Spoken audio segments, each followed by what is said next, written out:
Now, when the moment came, got a bit off, started sprinting, and you went, take it off. And I said, you want me to take it off? And you said yes. We're a huge force for good. But I want to leave you with one final thought. It's not good enough. And it's annoying having to take it off. I know. For 20 years I've been leaving it on. So why is... Oh, so you... And I'll see you in 2024 for the start, for the story of England, a castle nation. We will discover the story of England. You've been leaving it on, and because I've then gone to get the butter out, I've probably thought, oh, he's left it on, so I'll leave it on. Welcome back, everyone, to Finkel Priory. This wonderful place. Sorry. So both of us thought the other person wanted it left on, and it wasn't the case at all.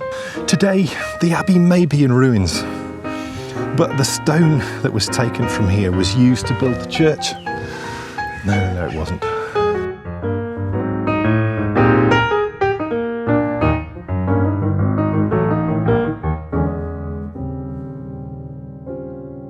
Welcome, everybody, to the Bakery Bears video show featuring the grand finale of the rise and fall of the monasteries. Oh, my goodness. Can you believe it? I mean, it's even more shocking for us because we actually started planning this series in 2019. Yeah. The seeds were probably planted the year before that. But then everything happened in 2020, which we don't need to go into. So, but then we got sent off down a whole other path, literally, as we began walking the Dales. Yeah.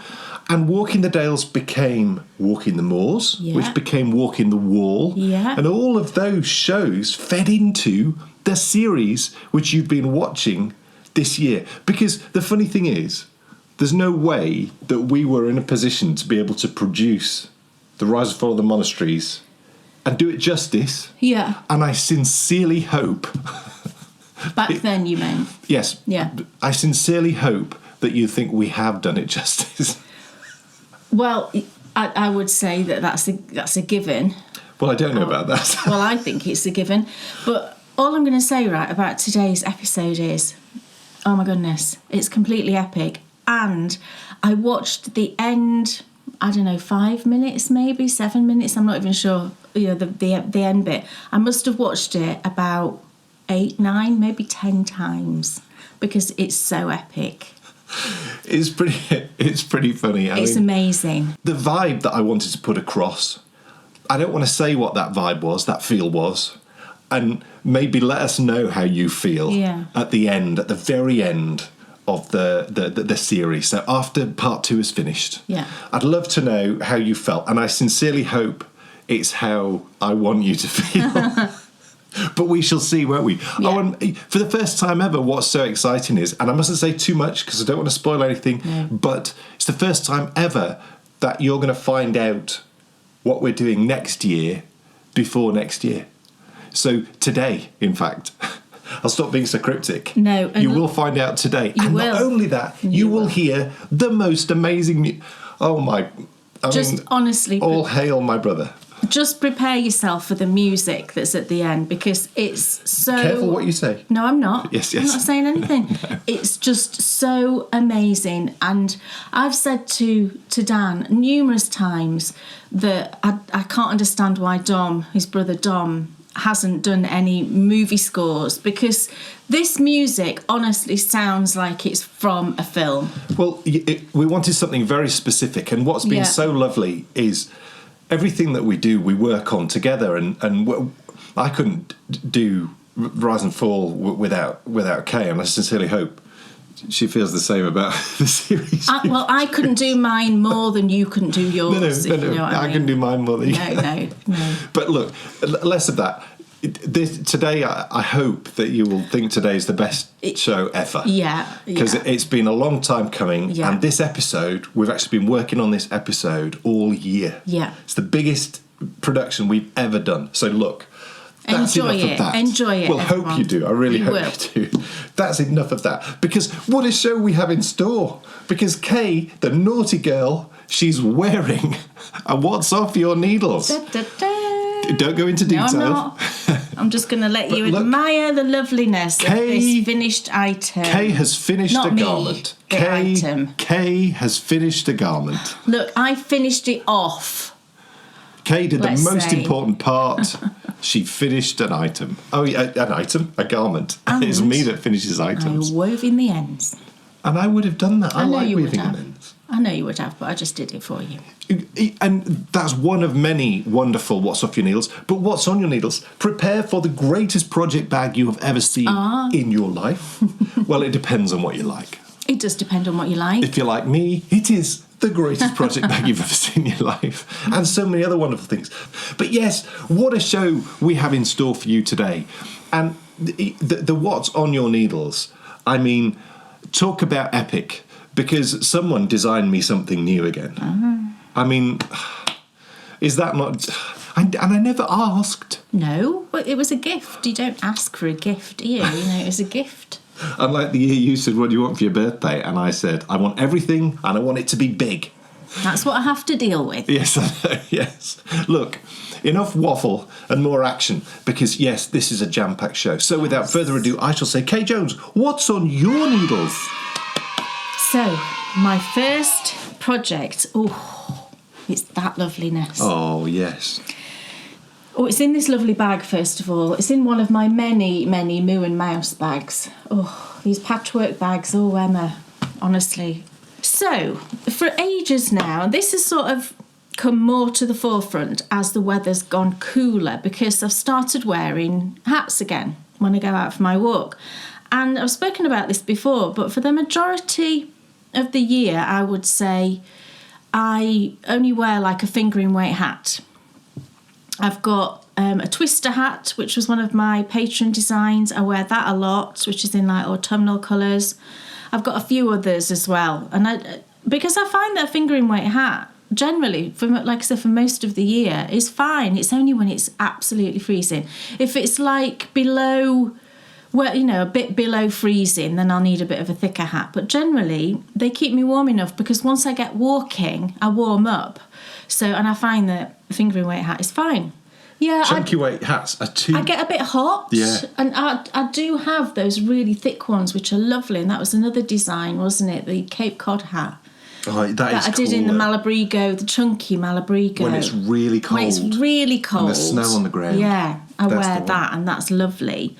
But, like I said, for most of the time, I wear a fingering weight hat. I think it's our climate, you know. I wanted to knit myself a new hat, but what I wanted, I couldn't find anywhere. I looked on Ravelry, and I was looking for this specific hat. And I wanted just a plain stocking stitch hat, but I wanted it with no actual ribby rib, so you don't do knit to purl to. The rib section, I wanted it so it's all stocking stitch, and then you fold it back, you know, to create a double brim. And I couldn't find anything like that. There was one which was, I think it was a DK weight. Is it the Oslo hat? Which was very like that, but it's DK weight, and I didn't want DK weight. So I thought, right, okay, well, maybe I'll just try and design it myself. Oh, and I know there's also that one that's really popular, the Musselburgh hat. So although you knit it in fingering weight, it's that one that you knit like, that it looks like a sausage when it's knit, and then you push one end into the other, and it's double thickness. And in fact, the brim portion can be even double that again, can't it? Because it's quite a long hat and you might have to fold it up. So I didn't want that either. So I thought, right, I'm just going to have a go at designing this myself. And I bought some yarn specifically for it because I wanted like a neutral coloured dark sort of colour. A neutral dark, you know what I mean, sort of like a neutral but on the darker scale. Just something that I could just wear with anything basically. And I bought a skein of yarn from Pixie Yarn recently, and this is the yarn I'm using. And the name of the colourway inspired me as to what I'm just calling this hat at the moment. Just, you know, in my head. The yarn I bought is this one. Isn't it lovely? So it's a grey, but then it's got kind of little shots of like a bronzy colour in it. And it's very tonal. And it's called Cat on a Hot Tin Roof, which is super cute. So I'm calling this at the moment my tin roof hat, because a tin roof goes on at the top of a building and keeps it dry, and this hat goes on the top of your head and keeps your head dry. So that works perfectly. So this I'm calling at the moment my tin roof hat. So after some thought and deliberation and just thinking, on needle size and how I was going to go about this and what stitch count to use, I just thought, right, I've got it in my head as much as I can, and I made some notes. So I'm just going to cast on and see what happens. Well, it's just brilliant. It's just absolutely what I wanted. So here's the hat. Now, on screen, it might be showing a little bit swirly in the fabric with the colours, but it's really not so noticeable in real life. I think you find that, don't you, with hand-dyed yarn? That on screen, it can look quite swirly, but in real life, you just don't see that. I think it's the camera that picks up these things, the tones in it. So you can see here at the bottom, I don't know if you can see, but there's kind of a visible brim. And you see the line here. And that's where it's been folded under. If you look at the edge here, can you see it's folded under? And then on this final sort of brim round, if you like, you knit a stitch from the cast on edge together with the stitch that's on your needle. I know that this is quite a well-known technique. I've never done it before in this sort of context. But what I wanted the brim to sort of stand out against the rest of the hat. So I think it does that by picking up that stitch. It gives like a visible brim. It does. But the other thing I did was I knit the brim on a smaller needle. Did you? I did. What size? Well, the brim I knit on 2.75mm. You can see that. Yeah, you can see it, and that's what I wanted. The gauge is different. That's amazing. Well, that's what I wanted. So the brim is on a size smaller to the body, and I wanted to do that because, again, I wanted it to be really obvious that that's a brim. And it's super neat on the inside. Let me show you the inside. Can you see there? It's very seamless, it's smooth, so it's not going to bother your forehead. So that's perfect. So I thought, right, okay, I was really pleased. So I made a note of how many rounds I knit before I folded it under and joined it, before I seamed it. What would you call that? Join? It's not a join, but you know what I mean. Before I doubled it over and then joined the bottom. Oh, you know what I'm trying to say. Did you ever have to double the clutch? No, I'm not that old. I didn't know who did. I'm sorry. I just remember my mum going on about it in the car. I've heard of it too. You have to push the clutch down twice to do something on the car. Yeah, I don't know what that is. My car's old, but it's not that old. No, I think it perhaps it went out in the 70s. We'll have to ask her. I was only born in the 70s. Yeah, I know that. What I'm saying is we'll have to ask her. A little bit insulting. I do apologise. I do remember people talking about double declutching. Yeah.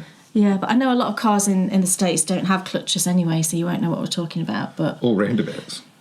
Yeah, I discovered this only recently that there's no roundabout. Well, I think there is. There are a few now. I think there are some roundabouts. I'm not saying that in a sweeping statement. No. I know that some people will come and tell us that there are, and I think there are some. But I think generally speaking, everything's square, isn't it? Yeah. It's just much easier finding things. Well, it would be much easier. Just go up 5 blocks. It's the third shop on the left once you're there. Yeah, it's not like that here at all. We have tiny little roads and... Oh, yeah, our road system is not the best. But we're a tiny country, so... So my brim is done on a smaller needle. I then changed needles and I'm now just knitting the body. And then I'm going to knit so that it gives me just a little bit of slouch, which is what I like. I don't like tons of hat back here. Just a little bit. Because I don't like beanies that are like, glued to your head. I don't like it to just... show the form of your head. Do you know what I mean? No, you should be saying skull. That makes it funnier. Skull, yeah. It shows. Show the form of your skull. I don't like it to just show the complete outline of your head. Like my hats. Yeah, your hats are like that, and I'm not keen on that. I think you would look better in a thicker hat, but anyway. So I like it to be a little bit loose up here on my head and a little bit of slouch. So that's why I've gone up a needle size, because I know, having knit a lot of fingering weight hats, I know the gauge I like and I know the fit. So I'm going to knit to the length that gives me just a little bit of slouch. And then I'm going to do my usual rapid decreases, because I really like the rapid decrease when you've got that little bit of slouch. So, and then I'll have a finished hat and I'll see what it's like. I mean, so far I've used, I guess I might have used 40 grams maybe of yarn. I don't know, I'll need to weigh it. But I'm excited to see how much yarn it takes, because this could be a great project if you've got leftovers from, like, say you've knit a shorty pair of socks. You might have, 50, 60 grams left over, and it might be enough for the hat. But I absolutely love it. This is just, because it's just all knitting. It's just like the perfect thing for when you've got absolutely no brain power at all. So for me, this is perfect bedtime knitting. I'm just going round and round and round. I don't need to worry about anything, because sometimes when I'm really tired, I even struggle with knits and purls. So it's just perfect. It's a great sort of travel project, you know, if you knit in the car and things like that. So I can see me, if this works out, I have tried it on my head. It's long enough now that I put it on my head yesterday morning, and it's looking perfect. It's nice and snug around here. I don't want to put it on now because my hair will just be a mess. But it's perfect around my sort of ears and my forehead. It's nice and a little bit snug, perfect. And then it's more looser on top. So it's just going to be brilliant. I can't wait to finish it, because I really want to cast on another straight away. I can see me knitting loads of these. I absolutely love it. So I'm sure this will be finished for next time, so I'll be able to model it for you. Bully. But I'm so pleased that I couldn't find a pattern, because if I could have found one, and it could be there's one out there, I don't know, because I wouldn't know what it would be called, and you'd have to trawl through all of the patterns, to all of the fingering weight hat patterns to find it. I did go through quite a few pages on Ravelry and couldn't see anything, exactly like I wanted. So I just thought, I'm just going to see if I can do it myself. And it's just lovely. I love the way that stocking stitch brim looks. It looks almost like a hat you would have bought in a shop, which I really like that, when things look shop bought. So yeah, loving it, that hat, and I'll let you know how I get on. Cool. Dan Jones, what's on your needles? Forget my needles, try my bag. Oh, look at this. I made Dan a new bag. Look, now, some people may be looking at this and wondering, what on earth are you going on about? Well, I shall tell you. The reason is because if you have listened to our radio show, and I would say it's definitely worth having a listen, because we recorded 2 episodes on Pride and Prejudice. Yep. The first one, I was asking Kay, what's the deal with it? She did such a good job of explaining it to me. I watched it, and I've subsequently fallen in love with it. That then has actually led me to writing an article for our upcoming Knitability issue, which will be out very, very soon. And I read Kay the opening to it, and she was like, oh my goodness. Because the article is called Can Lightning Strike Twice? I talk all about falling in love with 2 different women. Read the article, all will be revealed. I'm not jealous. But one of my favourite characters in Pride and Prejudice is Mr. Collins. Yes. And that is the reason why on the front of the bag it of course says make haste. I made it. Because there is the coolest scene where Mr. Darcy is coming to Mr. Collins' house, and he's running full belt down a farm track, and saying make haste, and it makes me laugh so much. So for Kate to make me this bag was just the business, and the bag itself is just gorgeous. Yeah, it's huge. I wanted for to make garment. Yeah, I wanted to make it a garment bag for him. So it's the fabrics that I've used. It's a range from Riley Blake. And I can't remember if it's called, I think it might be Jane Austen's Houses or something like that. I can't really remember, but I'm sure it was Riley Blake is the range. And within the range, there's these ones which, I think this one might be called Pemberley, I'm not sure. And then there's another one which looks like it's been cross-stitched. So I'll put one on the front and one on the back. And then inside, it's got all of these prints that are they're all inspired by Jane Austen. Can you see inside? It's difficult to show you, but they're all sort of florals and little tiny prints. Really pretty. So I put all those on the inside because they are a bit more feminine. I don't know, I didn't want to make it look too girly. So there, I patchworked those together on the inside. I think there's 1, 2, 3, 4. I used 8 of the fabrics on the inside, and then those on the outside. And then I made this little felt heart and embroidered on the Make Haste. So yeah, I was pleased to get that done for you. Inside, there's a new pattern. It's called Yes. Winter at Pemberley. It's a cowl and it's the business. And I can't show it to you because it's super secret. You will only get to see it as I knit through it. Oh, yes. Yeah. And I've casted it on, as my new way of saying You cast on. casted it on. Yeah, I think it's cuter. I've casted it on. There's not very much. No. But I was so excited about the bag, I had to show you. But look, the yarn's amazing. It is, of course. Oh, it's a gorgeous colour. It's the yak, isn't it? It is. Yes. There's 2 colours. Yes. And I put the yarn, Tell us all about them, Kate. there's 2 shades, here they are, of Regia Merino Yak. We've got this lovely, I think we've used this one before in something. We've got this lovely sort of neutral, which is 07510. And then the green, isn't this just a gorgeous, gorgeous green? The green is 07521. And the reason Dan didn't show you the front of the pattern is that I've hand drawn on the pattern what it's going to look like. And because I haven't swatched this, I've just literally designed it. I'm reluctant to show you until it was sort of like is in fabric. But what I did was I wanted it to take elements of the TV series. So I've included a nod to Lizzie. I've included something that is reminiscent of the prettyish kind of wilderness that's at one end of the garden. And then also I've added in there an element of the winter part of it. So yeah, Winter at Pemberley is what I called it, and wrote the pattern for you and everything. So we will show you as you go through it. Yes, it's going to be another one of my beyond epic cowls. Yeah, it'll be really fun to see it emerge. Yes. There's some really challenging parts to the colour work on this, which is just the business. Yeah, I didn't want to make the colour work straightforward, or some bits of it are straightforward. Other bits are not. They're quite involved, which I think you'll enjoy. I didn't want to, because I know you like having something to get your teeth into. Yes. But the rib, I just wanted to do the rib top and bottom, something that I knew Dan would enjoy, and he prefers a 1x1 rib.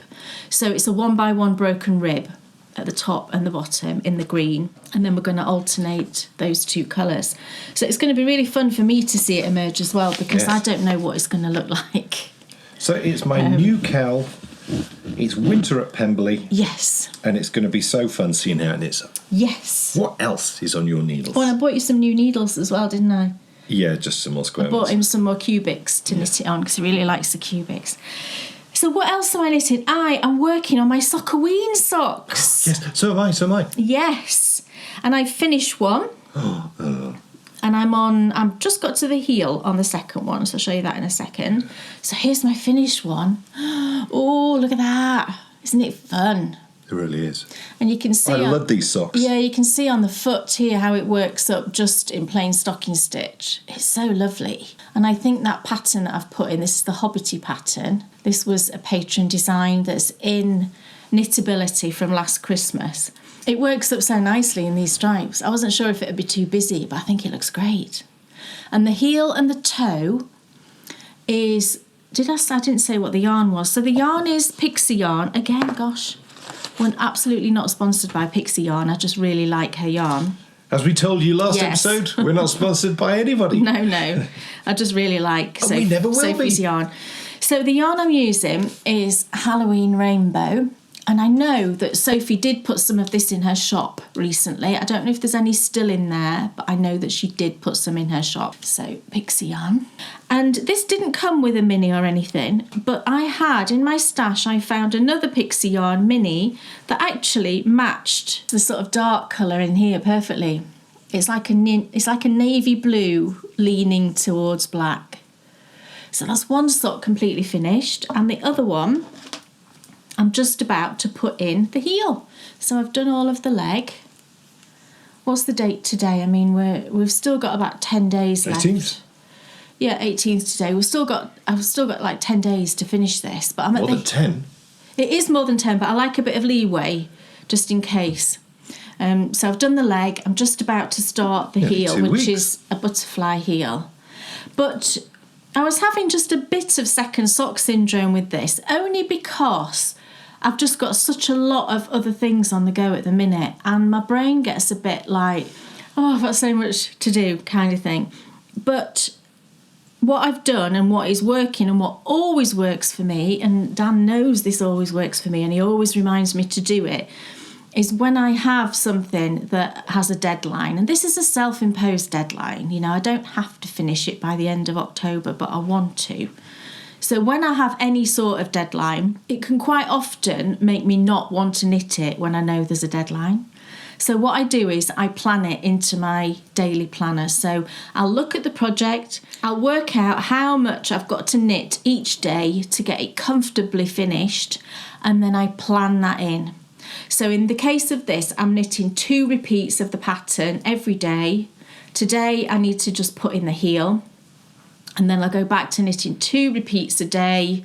Then the final day is the toe, and then they'll be finished well within time. And whenever I do that, whenever I put it physically into my planner, I always do it and it always works.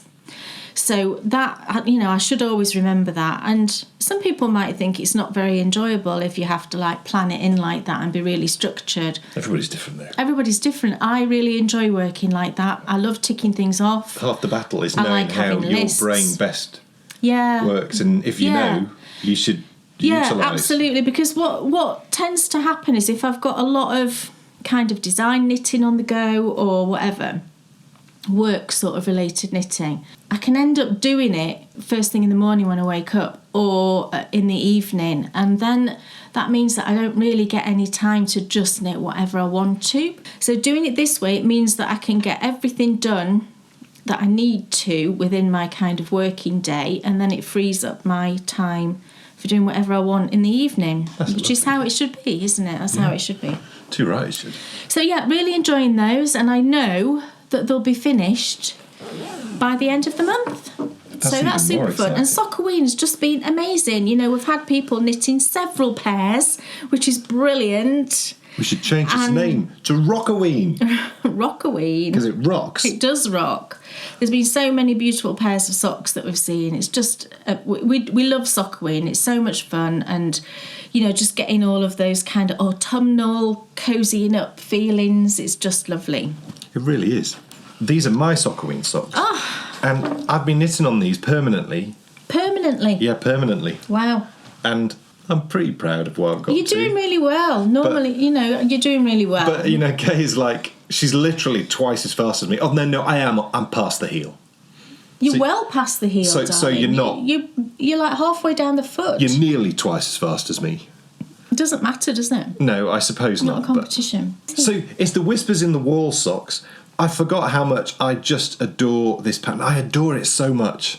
I mean, the sword on the back is the business, and it's sort of cool because you have to, if you're knitting the pattern on DPNs, you have to just adjust your stitches a little bit so that you can do the stitch pattern. And I love things like that because you've sort of got to think it through and work it out. And then the pattern on the front is just so it's lovely. There's twists really... and they look like cables, and there's holes, and it's just marvellous. And the best bit of all, though... It looks really lovely in this yarn. That's the key. Because... Nice. Actually, you know, if you've got a yarn... And I've found this more and more, and I understand it more and more why, you know, you are the way you are when it comes to yarn. But actually, it's all down to the yarn. You know, there's a number of key elements, isn't there? The first one is it needs to be pleasant to work. Yes, the base has got to be nice. Because if I think about some of the projects I've knitted this year... Specifically, it was the Shetland, the thick Shetland. Yeah, you didn't like the ribbing. Was absolute purgatory. Now, I'm glad I got through it. Because it's lovely to knit in the body. But actually, knitting the ribbing on the square needles and And then, actually, what was even worse was transferring it onto thicker needles. Because You there was struggled, just didn't you? There was no give in the no yarn. give in the yarn. It was just horrendous. Yeah, I remember. But, got through it, and actually into the body, everything's great. But quite often, you might find a colourway that looks great, but feels horrible when you work with it. Yeah. Or similarly, you might find a yarn that feels lovely, but the colour's like if this was pitch black, I'd be done for. Yeah, no, Or knitting with solid black yarn is awful. Any flat colour, actually. Yeah, I get a bit bored. I don't like really flat colours either. Because it just it feels tedious. I don't know why. Yeah, I do like, if I'm knitting with a more solid colour, then I really want something that's tonal. What's so cool about this yarn is, you look at it like that, and I've done it quick because what you see is maybe a slightly sort of greyy, blacky yarn. A dark colour, you just see a dark colour. That's complete rubbish because it's like full of like pops of green and purple and, stitch mark. all sorts. My yarn is producing stitch markers. Now that's a skill. Yeah, there's lots of pops. I did that. It was speckled on top. If you remember me dyeing this colour, I did it in my favourite colourways. You make that dark colour first and then you speckle really poppy. I don't know if you'll be able to see any of the sort of brighter pops in there. I think there was turquoise and pink and there's a yellow, I think. Yeah, it's really lovely. Turquoise and pink and there's a yellow, I think. I have to write a rhyme now that's got that in it. I made that rhyme. Yeah, I know. You're a poet and you didn't even know it. I love it. Yes. And what this has sort of reminded me of... And these are for me. They absolutely are. What this has reminded me of is how much I enjoy socks that are structured in this way. So, like the Sherwood socks. Yeah. Or another pattern. Yeah, I designed those because for you I enjoyed you enjoyed these. Yeah, the Yes. Sherwood socks were another platinum pattern. Yeah. And it's so strange how... Kay was saying with the hat, which is actually sort of a similar colour, but yes, not I'm quite. hoping there's enough left over of this skein for me to knit one of my tin roof hats that I just showed you. With the hat that Kay was knitting, that she showed you earlier, Kay was talking about how she really enjoys just that round and round and round knitting. Well, when it comes to socks, I just can't do that. I don't know why, but plain socks I cannot do. I'm not inspired. I get bored and I just don't want to knit You need them. something going on, don't you? Well, I do, but then if you then think sleeves... Oh, yeah, I mean, but there's increases on the sleeve. Maybe that's what it is. So, you're always working to the next increase, aren't you? So there isn't anything where you're just going like that. That is a really good point. Unless it's a balloon sleeve, but you don't knit those. No. I'm fascinated now. Like a bishop sleeve, where it just comes down and then you just do a rapid decrease. I remember seeing them on bishops, but I don't remember. Yeah, where it's billowy around here. I know exactly what that is, yes. Okay. You're taking me back to Sunday mornings. The Sunday mornings of my youth. I can smell the incense. Oh, yes. I can see the man going round. I shaking love it that towards me. smell. Yeah, Church smell. It's amazing, isn't it? we always used to wait for him to and it's really funny because he would come over to the choir and he would do the middle, then the side, and then the side. So you'd all get a waft. It was great. Yeah. What's that incense? It's incense. Yeah. Because it was all smoky. It's smoke. Incense does smoke. Right. And it was this cool... I mean, I'd love to know. This is where... And it fits so perfectly, doesn't it, with Rise for the Monasteries and the chalices and all of those lovely things. That must have been old and special that was being used in the Minster. And now, the 48-year-old history lover would love to know what the history of that... Yeah, and you also also wonder what the scent is, what the particular incense is that they use probably in from churches. M&S. I don't think it's from M&S. Look, it seems unlikely. Forget about my M&S incense burners and show us what is on your... No, you already said that. Yeah, but I was thinking it was something else. Oh, sorry.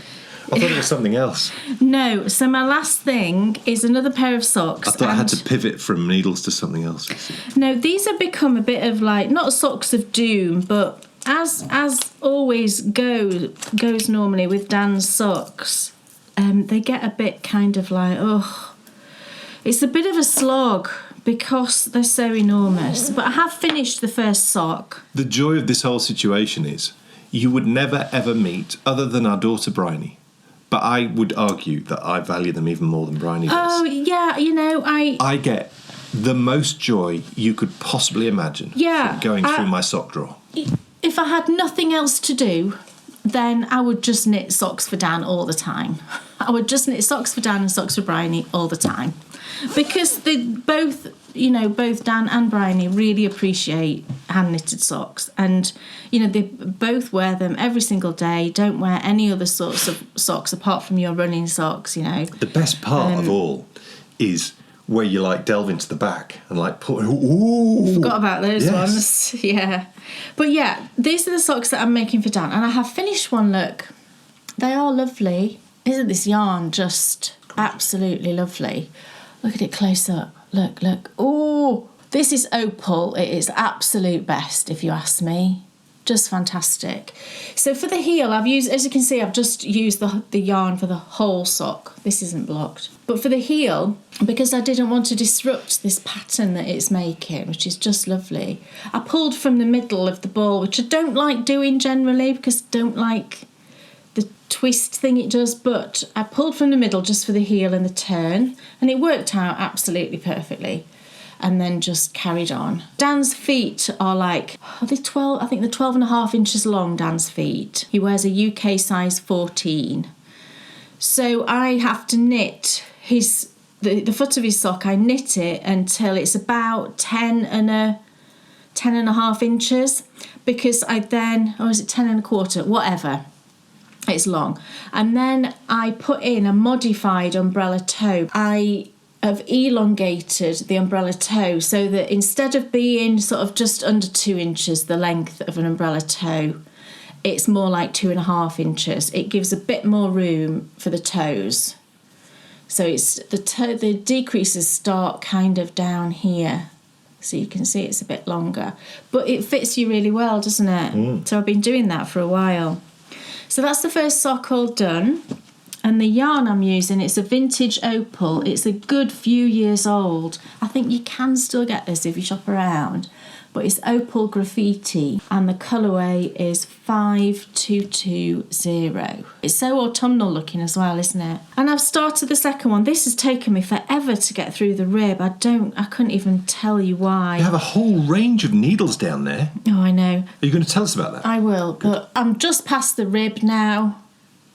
And I've started on the leg. And what I'm going to do, when I've finished the Sockaween socks, these ones will replace my X number of rows per day, whatever this works out to be. It might be 10, it might be 12, I don't know.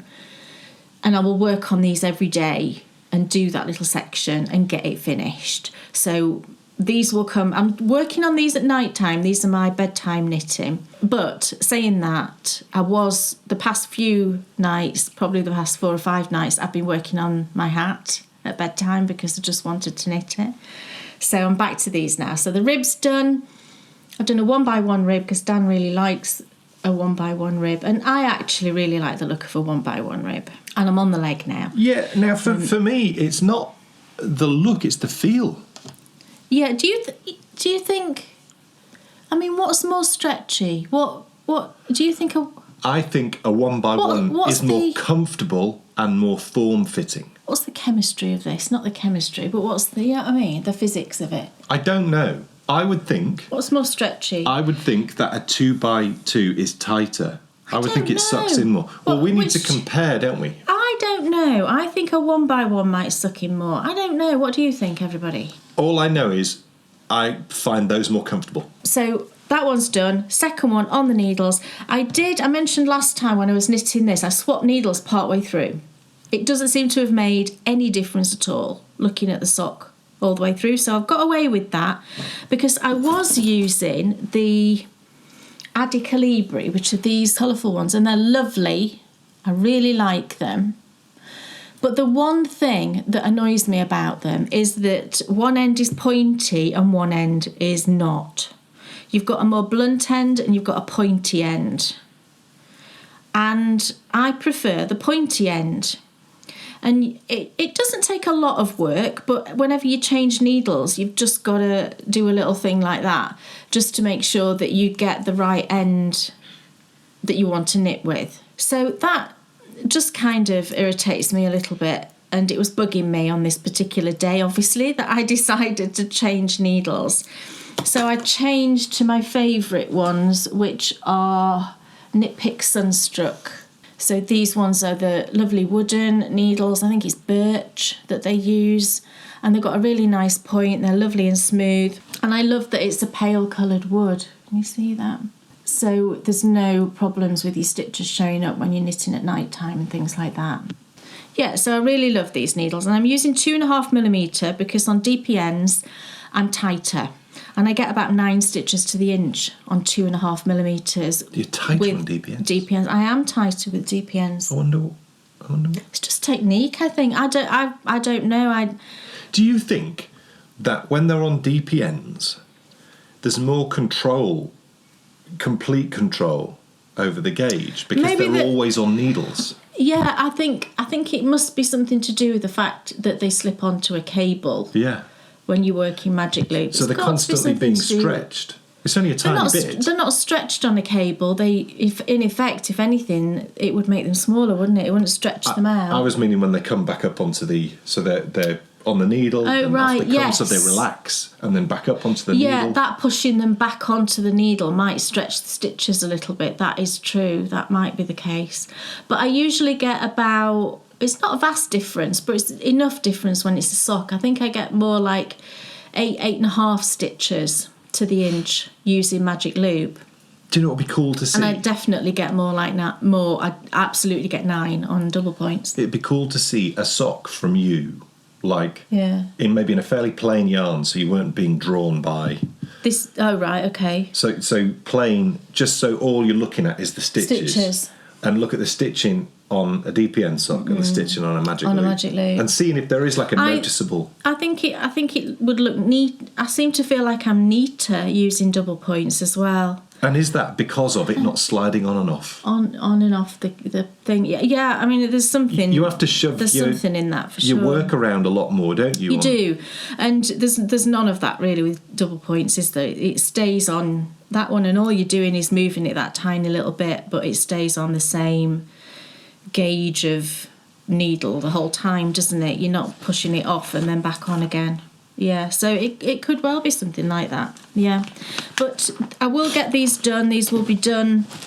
I really wanted to start... Oh, no, I have cast on down another pair of socks. Oh, just stop it with all the socks, Kay. It's just bonkers now. Do you know the yarn I showed you last time, the 88 miles per hour that I dyed up for him? I wanted to cast those on and just get them on the needle. So I did. I've only knit a rib and then I've put it aside. I said, no, I can't work on that. I'm holding it like to ransom. So it's making me want to knit these because I know that once I finish these, I can work on that lovely yarn that I dyed for him. So, yeah. Right. This is it. Oh, are you ready? After 9 episodes, many books read, and many miles walked, it's time to conclude our epic series, The Rise and Fall of the Monasteries. After charting the rise, it's now time to tell the story of the fall. And the story starts in a very familiar location.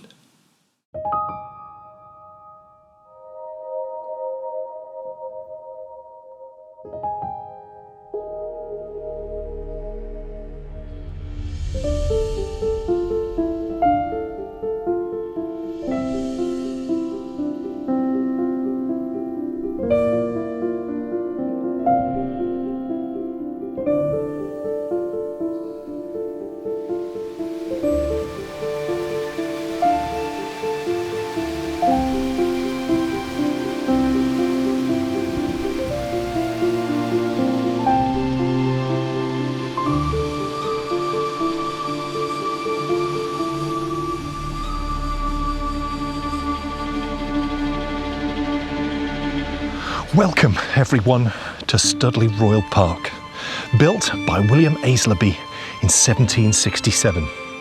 These spectacular gardens represent pretty much every stage of English garden fashion from the 17th century to the present day.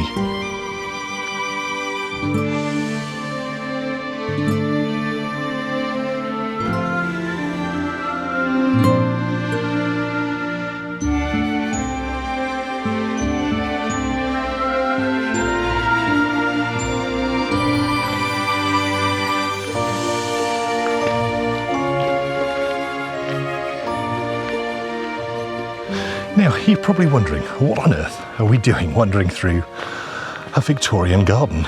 Whilst it is extremely beautiful, there's two reasons why we're here. The first is these gardens were actually built in the estate of Fountains Abbey, and they give you a really clear impression of what happened to so many abbeys and priories once the monks had left. But the other reason that we're here is because for hundreds of years at the top of this hill a statue has stood, and it's a rather important one for today's story because that statue has a name. It's rather cheekily known as Anne Boleyn.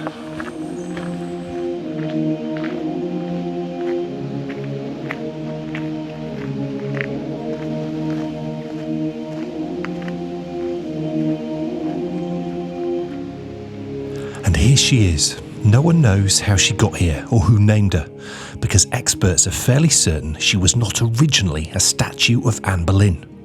She was probably positioned here when these gardens opened over 200 years ago, and the view she looks out over is ironic to say the least. This was the lady who many believe was manipulated by her own family to further their own agenda and beliefs.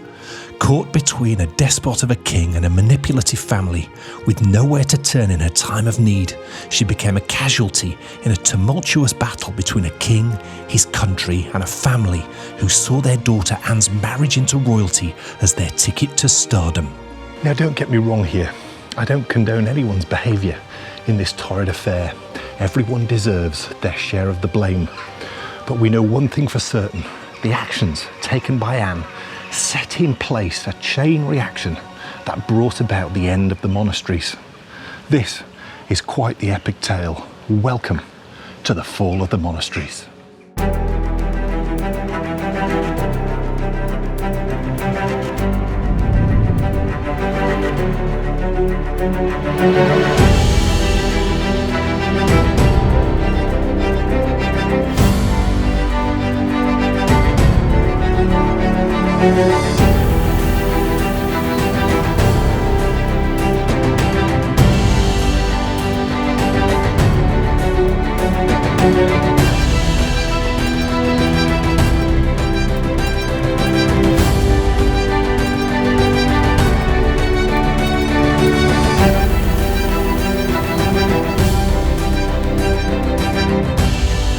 Oh my goodness, I can't quite believe it. We've reached the final episode in the series. This has been one of the greatest and most enjoyable experiences of my life, delving into the story of these wonderful places that we've visited over the last few episodes. And if you're wondering where I am, and if you're thinking this looks a little bit familiar, you'd be right, because this is the place where our story began way back in February. Can you believe it? Yes, I'm back on the northeast coast of England for a very special episode of the rise and fall of the monasteries, because every story has a beginning, every story has a middle, and every good story has a really dramatic end. And this one is about as dramatic as it comes. And you may be wondering why I am back here, and that's because the fall of the monasteries bears an uncanny resemblance to their rise.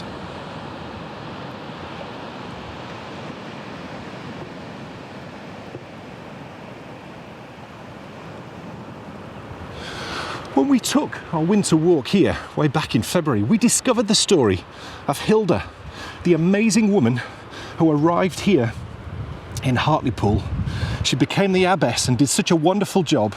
She found herself at the centre of the Christian church, and the early Christian church in England, and helping make decisions that shaped everything that came after. Some historians argue, had the events that Hilda helped sort of empower, and who knows, how involved she was in the decision making, had those events not happened, perhaps the Christian church wouldn't have taken off in this country as it did and as fast as it did. And the question I always find myself asking with these people who make a real, big difference in the world is, can we trace an event which set them on their path? And in the case of Hilda, we absolutely can, because she did not choose to be a Christian. She was baptised when she was a child because her guardian, King Edwin of Northumberland, he'd married a Christian woman, and 2 years later, probably with a lot of nagging from the wife, or who knows, maybe I'm being cruel, maybe the husband just saw, what a great thing it was being a Christian, but he decided his whole court would become Christians. And so Hilda became a Christian, and the rest, as they say, is history. And it's sort of poetic then that 891 years later, it was another royal marriage that would bring about the fall of the monasteries.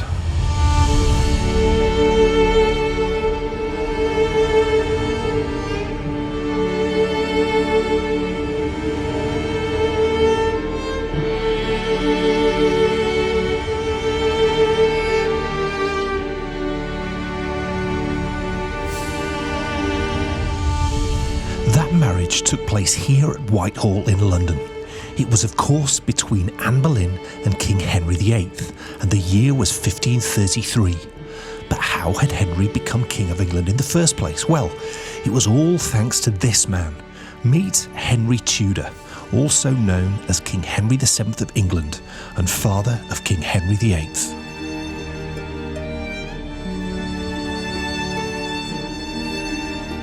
When we last left the story, the year was 1483 and Richard III had just become king. The Wars of the Roses were potentially over and the rule of the Plantagenets would continue unabated. But hidden in the wings was young Henry Tudor, distantly related to the kings of France and the kings of England. Young Henry was blessed with an extremely pushy mother. Her name was Lady Margaret Beaufort, and she knew her son was destined for greatness.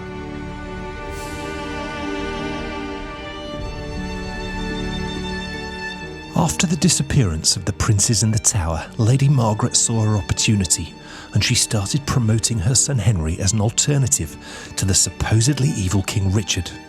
When she arranged the marriage of Henry to the older sister of the princes in the Tower and King Richard III's niece, this was only going to end one way: in battle. King Richard III met Henry Tudor in battle at Bosworth Field on the 22nd of August 1485. The battle was fierce. Richard, a seasoned warrior, led from the front. Henry, more of a diplomat, tried to stay out of the fray. Partway through the battle, Richard led a charge to take out his challenger. Whilst nearly succeeding, this forthright action led to Richard's death and the end of the Plantagenet line. And so Henry Tudor seized the throne of England by conquest and became King Henry VII. He would rule for the next 24 years and was considered by many to be a great king. His heir was Prince Arthur, who was raised to be king and at 14 years old married Catherine of Aragon, a princess from Spain. But tragedy lay around the corner. Just 5 months after his marriage, Arthur was dead, claimed by the infamous sweating sickness which affected Europe from 1485 to 1551. And so King Henry VII's younger son, Henry, became his heir and ascended to the throne of England in 1509, alongside the bride initially wedded to Arthur. By 1533, King Henry and Queen Catherine had been married 24 years. It's evident from the recorded history that they loved and trusted each other dearly, but there was a huge problem. For the Tudor line to continue, Henry VIII needed a male heir, and if Catherine couldn't provide one, Henry was determined to find someone who would.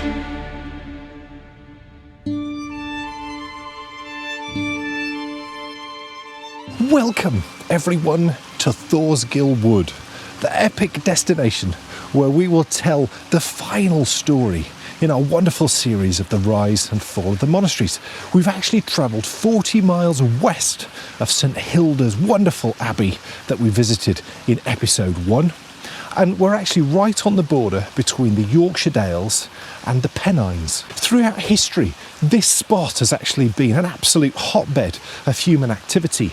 The Brigantes were the Celtic tribe which governed this area prior to the Romans arriving. But when the Romans did arrive, they sort of took control of all the Brigante strongpoints. And one of the Brigante strongpoints local to here was literally just about half a mile upriver. They created a crossing to get over the river. And when the Romans arrived, they decided to fortify it. And then when the Normans arrived, the Normans built a castle. And that castle was actually built by someone called Bernard de Balliol in about 1086. And over the course of a few hundred years, it became known as Bernard's Castle.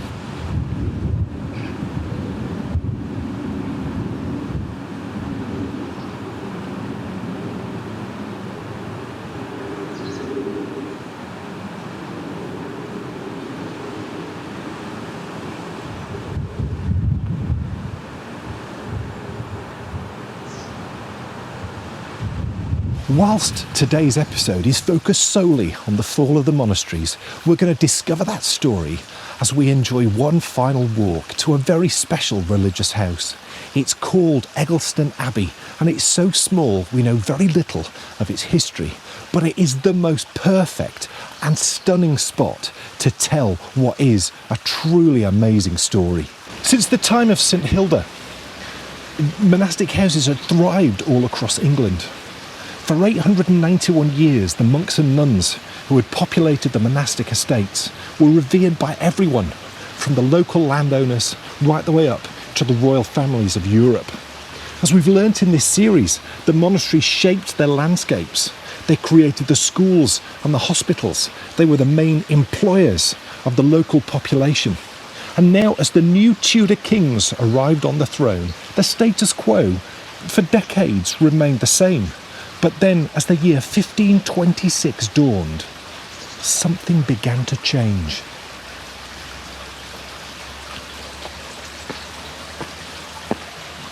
For 17 happy years, Henry VIII and Catherine of Aragon had been man and wife. She'd borne him 6 children, including 3 boys, but only 1 girl had survived infancy. As the years passed, Henry became obsessed with providing a male heir. Historians believe this obsession stemmed from the horrors of the Wars of the Roses. Looking back through history, we know they'd ended with his father's victory at Bosworth. In 1526, as each year continued to pass, without Henry getting that all-important male heir, he knew that if he didn't succeed in providing stability for the throne, which was, of course, with a son, there was every chance that if he died, the country would descend into chaos, much as it had done through the Wars of the Roses. And so it was that year, 1526, when Henry's eyes started to wonder if Catherine of Aragon couldn't provide him with the son he so desperately craved. He was going to look for someone who could. It wasn't long before that eye fell on Anne Boleyn. She was the daughter of Sir Thomas Boleyn, a trusted advisor to Henry VIII and a man with a mastery of languages. That meant he was a perfect diplomat, and Henry sent him all over Europe fulfilling that role. So young Anne grew up surrounded by the royal courts of Europe, and her international travels saw her inherit her father's skill for languages. Anne Boleyn had returned to England in 1521, and by 1522, her father had secured her a place as one of the Queen Catherine of Aragon's ladies-in-waiting. Now, because of the presence of so many foreign ambassadors, we actually know a little bit of what Anne Boleyn was like. And this is what the Venetian ambassador sent in one of his monthly reports back to Venice of his thoughts on Anne Boleyn.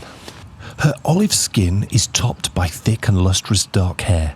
Whilst not being the most handsomest of women, her dark eyes are sparkling and expressively set off by her silky and well-marked eyebrows. What set Anne apart from her contemporaries was her looks. She just didn't look fashionable at that time. Most ladies at court were fair-haired and they had a really light complexion. And so she really stood out, and that's probably the reason why, when they met properly in 1526 for the first time, Henry fell absolutely in love with her.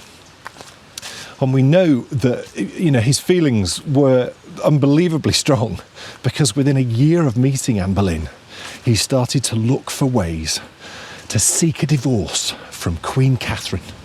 Divorce was in fact quite common at the time among the aristocracy. Whilst you needed dispensation from the Pope in Rome, it was in fact usually given.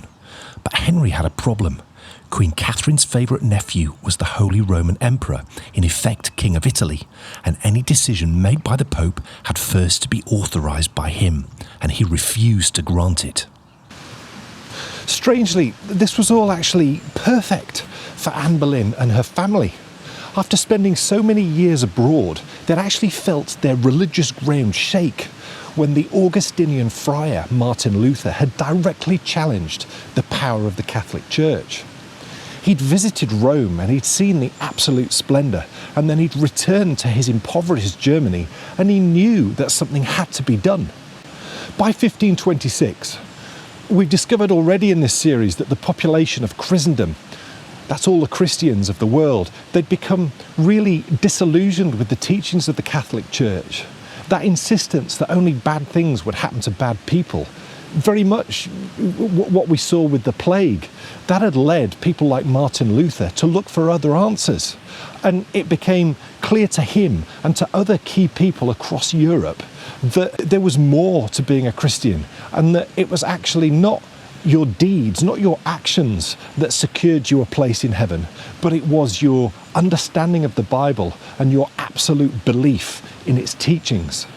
Martin Luther's teachings and sermons created a reformation in Christianity all across Europe.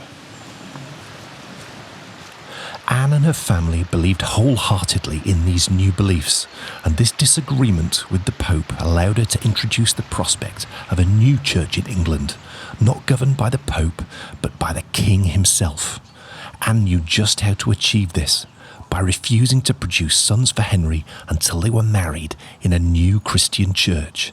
That, of course, would never be possible whilst England remained in the Church of Rome. And so in 1533, the Church of England was formed, and that immediately gave Henry and Anne the opportunity to get married. By 1534, the Church of England was completely established, and Rome's authority was removed. Now, the funny thing is, the Church of England didn't claim to be new.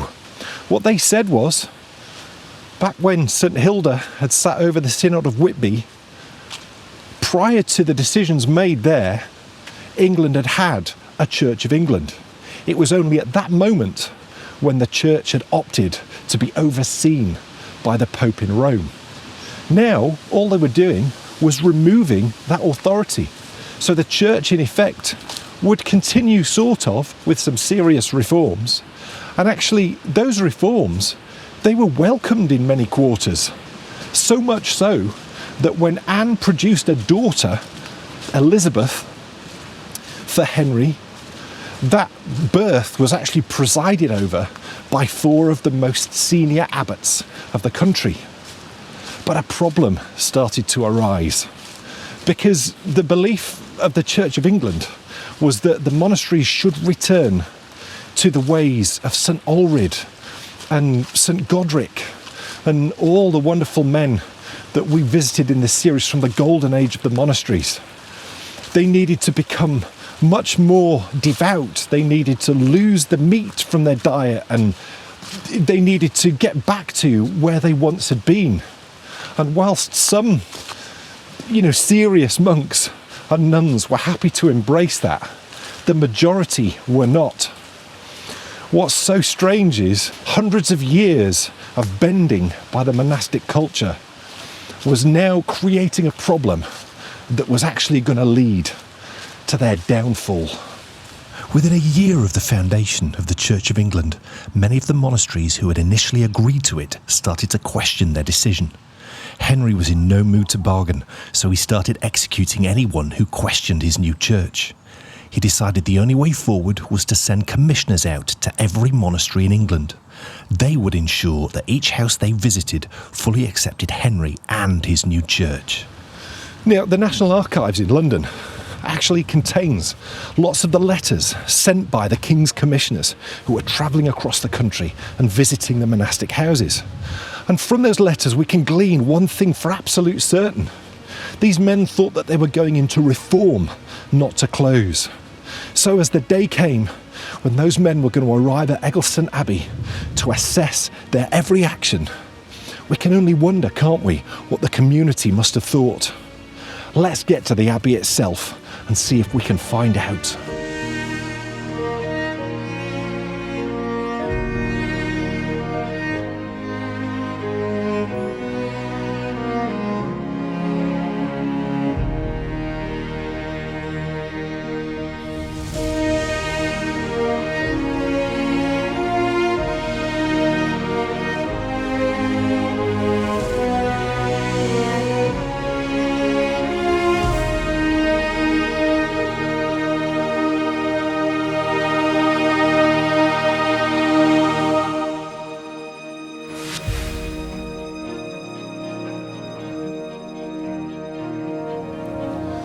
Welcome, everyone, to the cloister of Eggleston Abbey. This charming and tiny place was built in 1195. And the men who lived here followed the same monastic rule as those that we met in episode 6 of this series when we visited Easby Abbey.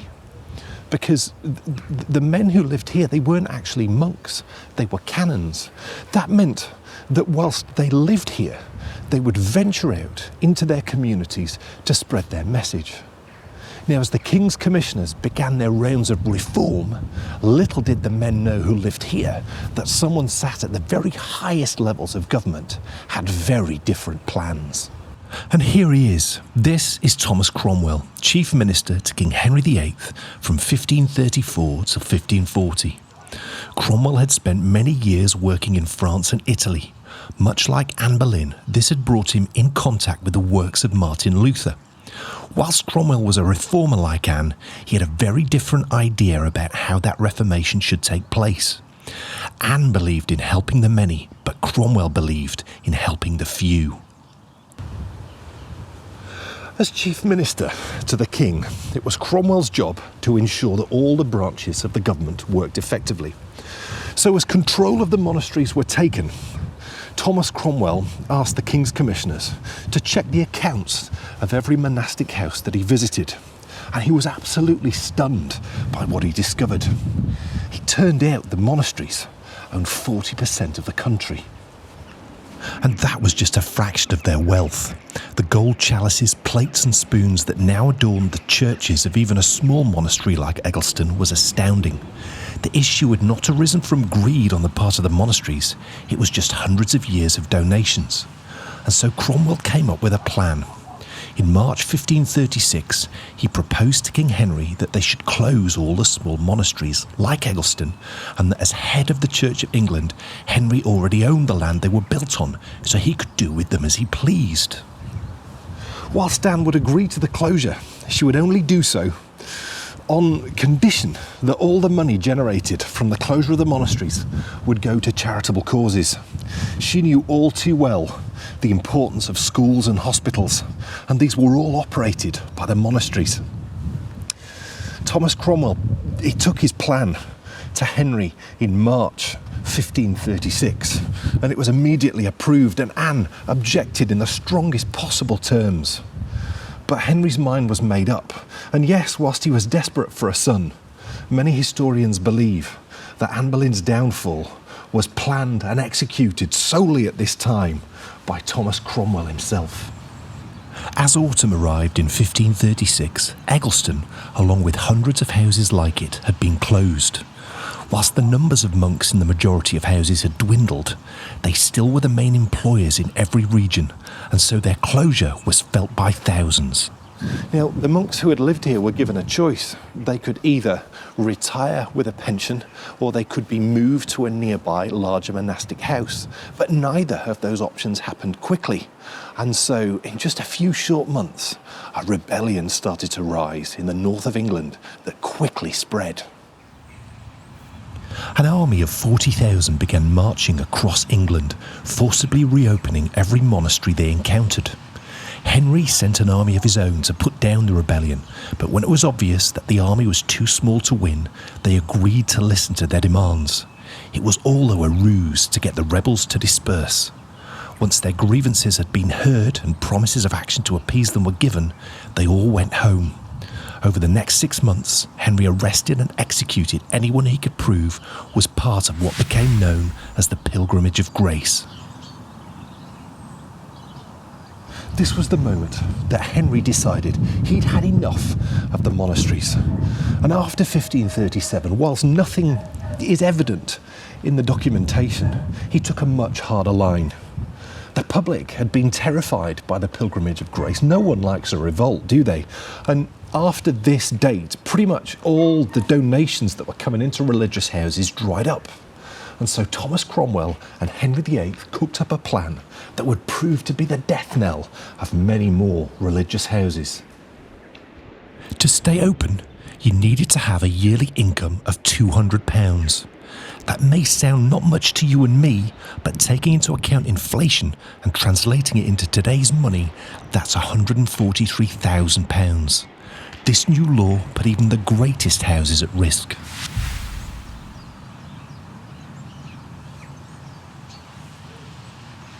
And so the monasteries had no choice but to start selling off any of their assets that they could lay their hands on in a desperate attempt to raise the money so that they could stay open.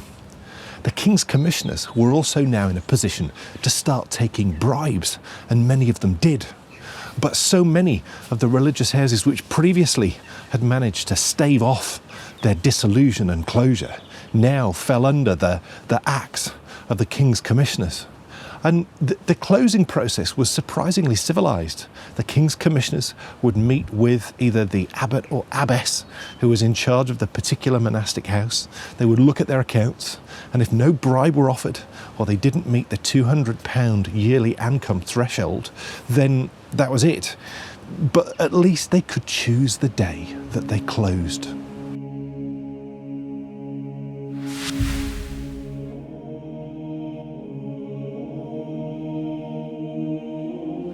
Most monasteries chose a feast day or a special occasion as their final day of operation. And pretty much everyone followed the same routine when that day had been chosen. When the day arrived, they would meet here in their church for one final service, and then they would process out.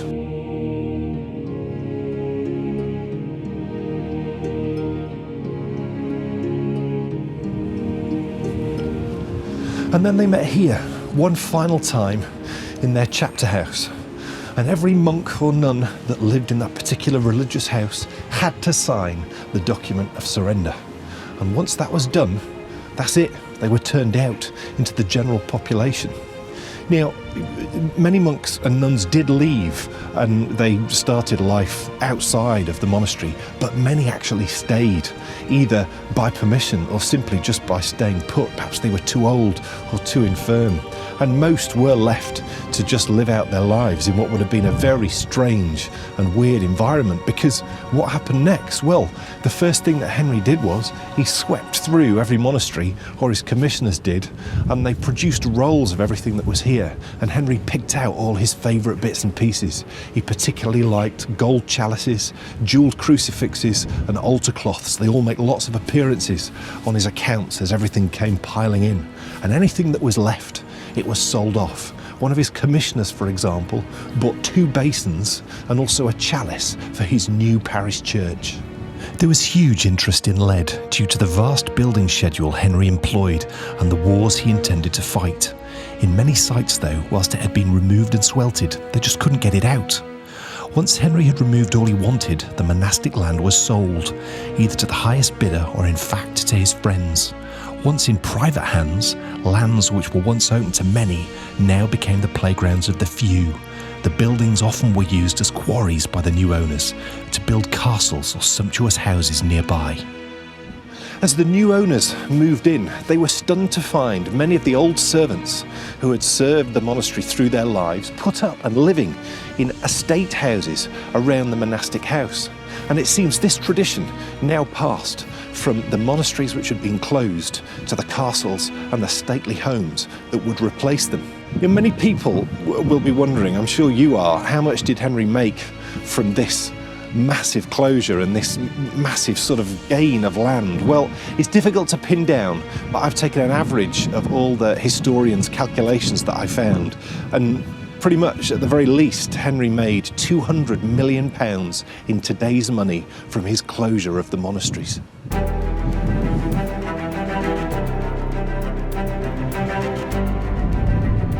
Now, I'm sure many of you are going to be wondering what happened to the monastic houses that we visited all throughout this series. Well, in part 2, I'm going to take you on a whistle-stop tour of each of them, and we're going to find out exactly what did happen to them. For now, thank you so much for watching this first part of the Rise and Fall of the Monasteries, and I'll see you later on in the show when we will conclude this wonderful series.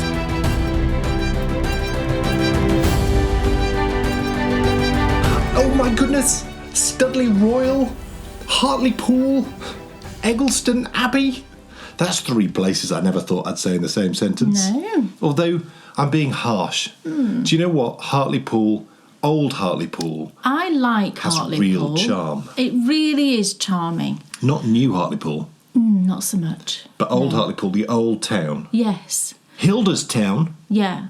amazing. I really like it. We've been a few times to Hartlepool, and that, that run of houses, those big Victorian terrace houses that are all around the headland, if it's you know gorgeous. Hartlepool. Yeah. I love it. It's got a really lovely atmosphere with the sea, and especially when it's sort of pounding in a bit. And, They know. Yeah. We've just been. Yeah. I And fear really not, like it. we're going back before the end of the show because, yes, when we come back for part 2, we're going to be revisiting Yes, every place that we've been to and discovering we are. what happened when it or how it closed. What a start, though. I hope you enjoyed that so much. Yeah. Part 2, though, that's the bit you've been waiting for. No skipping till the end Hold on. No, don't skip to the end. because you need the... You've got to watch it all. You need the Yeah. full impact. Yeah. Oh, yes. But yes, part 2's coming up later on in the show. Don't miss it. Right now, though, it is time for a rather exciting, because there's some epic projects finished. Yes. Kate Jones, what's off your needles? Well, let's talk about the elephant in the room, as they say. Yes, look. Tank top finished. So this is what's this called? Stacker. The stacker. And this has been on Dan's needles for quite some time. We then hibernated it, didn't we? And then I pulled it out recently. I showed it you on the last show. And I'd done all of the neckline and one armband. Finished off the other armband. Gave it a lovely block. It blocked beautifully. It just... That's Let Lopey for you. You know, it is amazing. The thing about this is, right, I'm really sensitive, and Let Lopey is quite a rustic yarn, isn't it? And when I first put this on today, I've got a blouse underneath, as you can see, but I could still feel it prickling through, stabbing me through. But actually now I have kind of got used to it. It doesn't feel so bad at all. Are you being serious? No, I am being serious. Do I have to chop He this bit thinks out I'm of the show? fibbing. No, he thinks I'm fibbing. I think I'm she's not. fibbing because she told me before it was Yes, too and prickly. that was like 2 hours ago. Okay, amazing. So you have got used to it. I think I've got used to it. I've not been noticing any problem. So, I mean, that's good, isn't it? The funny thing is, exactly the same thing happened with me. The first time I put on the very first Let Lopey garment I knitted myself, which was the Ridari, I went out and did some filming. When I started, I'm like, I've got to get this off. Yeah. By the time I'd finished, I'd forgotten. Forgotten you got it on. And now I can put them on whenever I want and not have a problem. Yeah, and it's just lovely. I'm going to wear this again, I think, for my favourite blanket episode, which is next time. Yeah, but it's just lovely. Isn't it pretty? And I love the colour. I think the You did an colour's amazing really job. nice. Yeah, I totally just went my own way. As I said on the previous show, I didn't pay any attention to the instructions for the pickup here and around the armbands, because the stitch number it was telling me to pick up was just bonkers. It was off the scale high. So I just did my own thing, and it's worked out turned out perfectly. great. I can't imagine what it would look like if I picked up like 40 more stitches all the way Perfect thing around for you, here. very wearable. You'll wear that lots. Yeah, and it fits really well.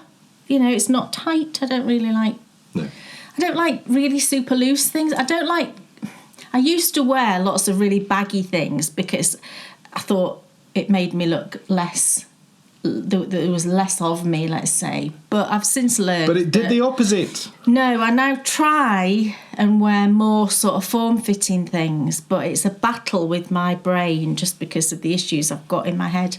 But great tank top. Yeah, I think Rocky. it's brilliant, and I love the colour, and Yes. thank you for knitting all of this bit. I don't really remember. It's as if it's your project. It's a long time ago. It feels like a long time ago, but I think the colours are lovely. I love the... Yes. So it's like a white and a black. It's not Galaxy, is it? It's not Galaxy No, that you used for this. No. It's sort of like a chocolate brownie sort of colour. Yeah. But I think it looks really lovely. So, all done. What else is off your needles? So the other thing is my Pop Socks. The Pop Socks are all finished. So these are going to be a platinum design for March next year. I spoke about these again, I think, in the last show, and explained that the 3 platinum designs next year, which will be March, June and September, are all going to be themed on us. So these are the Pop Socks, because we produce the Pop show once a month, and the Pop thing came about because it's pink and orange. And when I was planning out the colours, I wrote on the piece of paper, I put P-O-P-O, and then realised it's spelt pop. So, and plus there's a little like pop of colour here at the colour change. You can see there's like a bit of detail goes on where you change colour. So these socks will get written up, and that pattern will be coming out on the 1st of March to all of our lovely patrons. So I think it's just a great project for if you've got 2 leftover yarns, fingering weight yarns, and you don't quite know what to do with them, then you can pair them together and make yourself a lovely pair of socks. And I love how, with these I went straight into the heel from this last colour. I think that just worked out really nicely. I love how it looks. I don't think I've ever done that before when it's stripes. I don't recall it.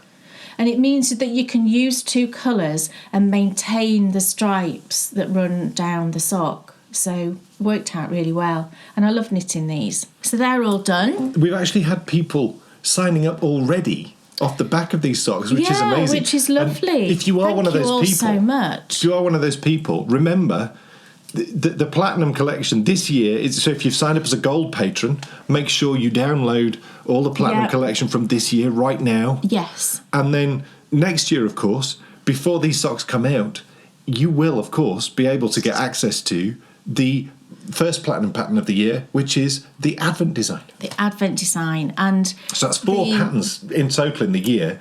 But, make sure, like I say, that before that starts, don't think, I'm just here for the Pop Socks. Get the ones that are there already for you as well. Get them all. Or if you're Platinum, there's like 21. Loads, yeah. But the Advent design this year, I'm really excited about it. And you really love it, don't you? Yes. Dan really, really loves this design. Yes. And we're, filming is underway and everything. But I will be sending out yarn information for that Advent design round about sort of early to mid, more probably early November, actually, because I want to make sure everybody's time to order yarn if they want to. You can certainly use yarn from your stash. Brilliant.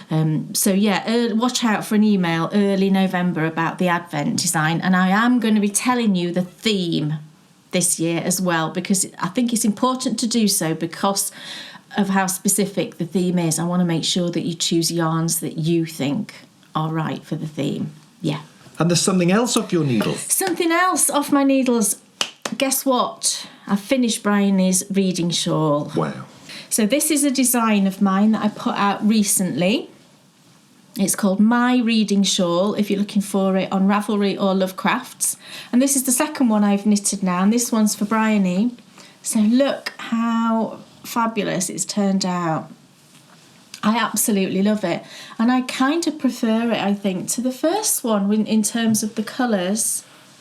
So the contrast colour, this sort of lilac-y silvery colour, I dyed. And these are my leftovers, actually. This is all I've got left from 4 skeins of the contrast and then 24 20-gram mini skeins. This is all I've got left. And the contrast yarn, I should say, this is the leftovers from the last 2 skeins. I think I had about 35 grams of each left. So you do need 4 skeins, as it says in the pattern, but you will have some leftovers. So you could make a pair of socks with this perfectly. And then these are all the sort of leftover bits from the stripes. So yeah, I love it. And this is a gift for Brian's 18th birthday, which is coming up in just a very short amount of time. It's quite scary. But I finished it a few days ago and I just thought, I just want to give it to her. So I did. I just gave it to her. I finished binding it off and she came down from the shower and it was just lying on the floor and she went, like this. She said, "You finished it?" I said, "Yeah, you can have it now." She went, "I can have it now?" She was like absolutely thrilled. I said, "You can, but just bear in mind it's an early 18th present." So she's using this already. Every morning she's been snuggled up in it, doing her reading, and she absolutely loves it. So I'm thrilled to get this finished. It's got a real nice weight to it, and it's funny actually.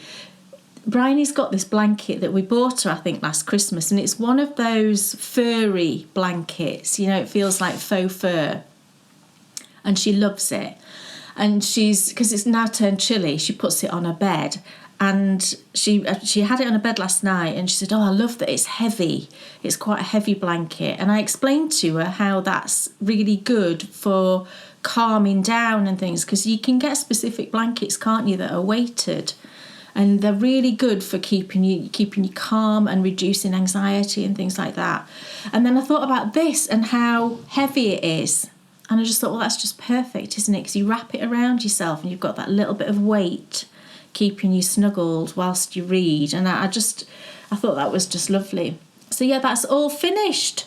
So I'm not starting another. Someone said to me, "Oh, who are you going to make one for next?" And again, if I had nothing else to knit, I would absolutely cast on another one today. And then I would tell you not to, because it's been bad for your shoulder. Well, I've got this problem with my shoulder, with my left shoulder, right? And whenever big projects. Yeah, whenever I'm working on big, heavy projects, and lately I've had this, and I've obviously got my favourite blanket on the go. I have this ongoing issue with this shoulder, and so I'm not going to cast on another one for that reason, really. But also, I've just got other things I've got to do. But I've got two now, and I'm very happy to have two. Speaking of other things to do, we have a second part. Oh, my goodness. Of the Rise and Fall of the Monasteries. This is it. Oh, my goodness. I can't believe it. The season is coming to an end. Yes. And what a finish. So let's take one final trip around every place we've been to this series and conclude the story of the fall of the monasteries.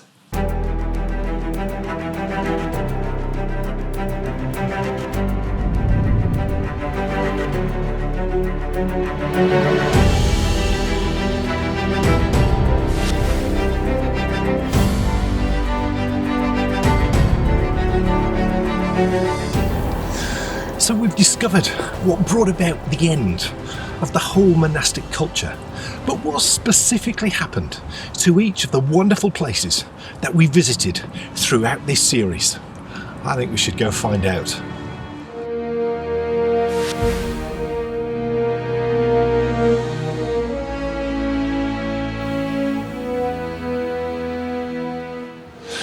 This is St Hilda's Church in Hartlepool, and we visited here in episode 1. That church was built on top of Hilda's original abbey church that sat in the centre of her monastery. Now, would you believe that Hilda's monastery at Hartlepool, it didn't even make it to the golden era of the monasteries? Because after Hilda left, its importance just frittered away and gradually it stopped being used. But then in 1100 AD, the village which had formed outside of Hilda's original abbey, it had continued to grow. So whilst the abbey had gone, the community which they had helped sort of spawn, because it had formed outside their original abbey walls, it needed a church. And so in 1100 AD, this one was built. And 923 years later, it's still in use. And I think that's sort of poetic, isn't it, to think that that original abbey, houses form around it, the abbey closes, but the houses stay. And so really, it's like it never went away. It's a lovely sort of fitting end for a really wonderful place.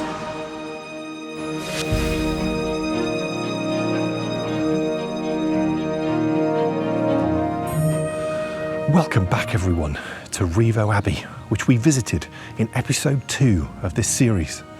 Now, life here ended in a surprisingly civilised way compared to some of the other places which we visited. The reason for that was because The man who'd been put in charge here had been put in charge by King Henry VIII and Thomas Cromwell themselves. But life here at Revo had really dropped away quite dramatically, because if you'll recall from the story which we told in episode 2, at its heights, Revo was supporting 640 men. In 1530, just a few years before its eventual closing, there was just 21. Now, when the moment came for the abbot, whose name was Roland Blyton, he'd been put in charge, actually specifically by King Henry VIII and Thomas Cromwell, because they knew, I think, what they were going to do, and they wanted someone who would be quite happy to give everything over to them. He was more than happy to oblige.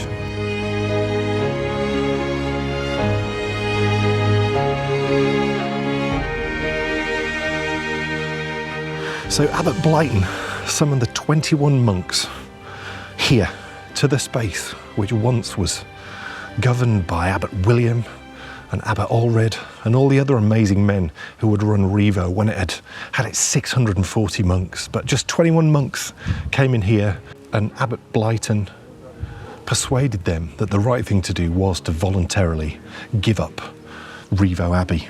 It was the 3rd of December 1538 when life here came to an end. But what happened next?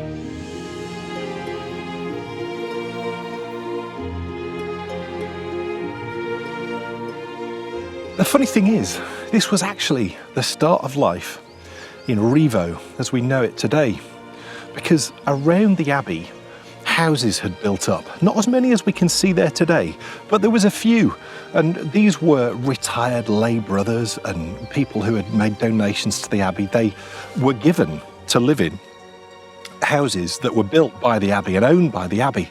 So when it was closed, this was the moment when rent started to be charged for these properties. And in the years that followed, it started to become a really popular place to live, so more houses started to appear.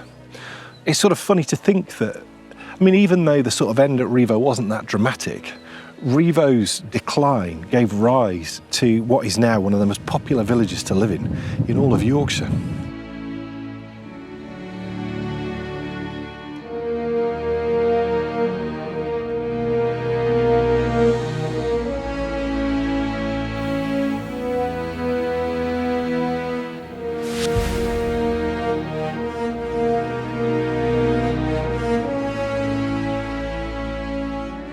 Welcome back, everyone, to Byland Abbey, which we visited in episode 3 of this series.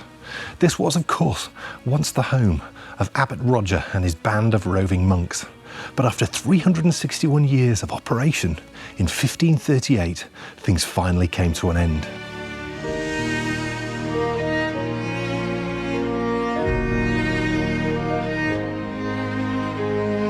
Like all the abbeys in England, Byland's heyday had long since passed.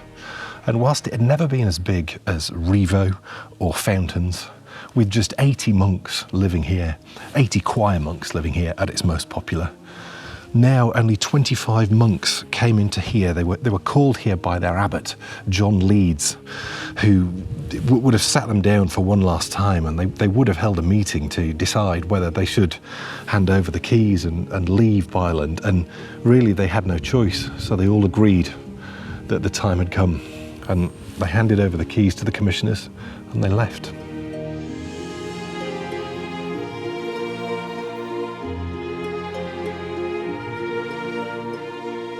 But its legacy does live on, because many of the houses that were built in the nearby village of Was, the stone was actually taken, it was quarried from here at Byland. So the home of Roger and his band of roving monks still breathes life to this day into the residents of what is an absolutely gorgeous Yorkshire village.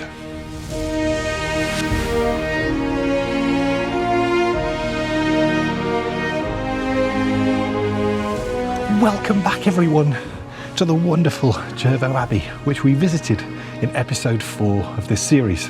This was the place which was built, it was inspired by Brother Peter. Do you remember Brother Peter, who we discovered, who started building before he had permission, but then he got permission, and supported by Abbot Roger. This place was opened in 1156.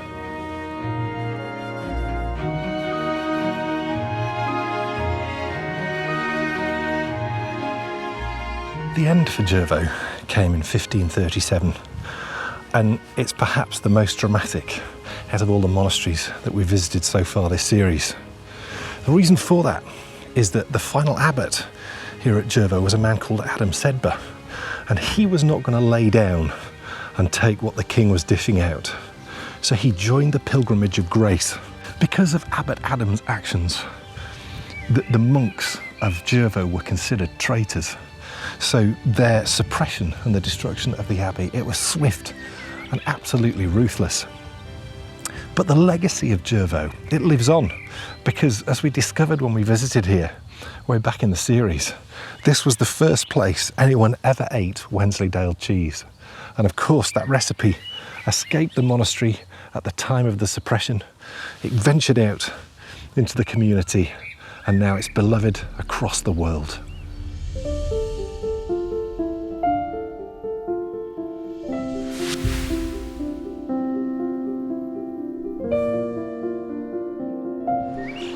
Welcome back, everyone, to Finkel Priory. We visited this wonderful place in episode 5 of this series.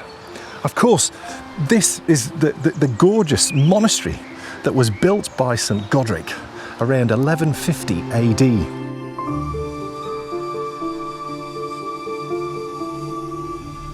In the years following Godric's death, Finkel became a holiday home for the Benedictine monks of Durham Cathedral. And it was here in the series that we first discovered some of the behaviours which Henry VIII then utilised to justify his dissolution of the monasteries.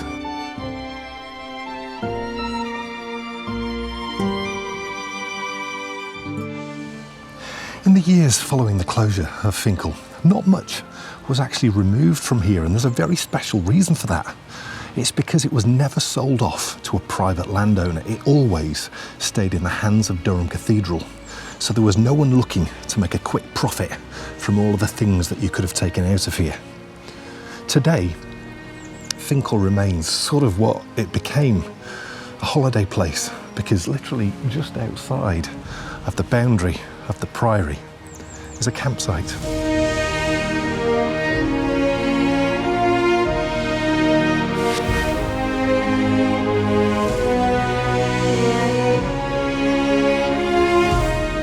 Welcome back, everyone, to Easby Abbey that we visited in episode 7 of this series. Now, this is of course the home of the wonderful canons of the pre-monastration order, and they were inspired by the truly amazing St Augustine. And what made these men that lived and worked here so special is that they weren't monks, they were canons. What that meant was that the men who lived and worked here went out into their communities to preach. They actually supported the hundreds of parish churches all across the country. That, though, is where things went wrong for the men here at Easby.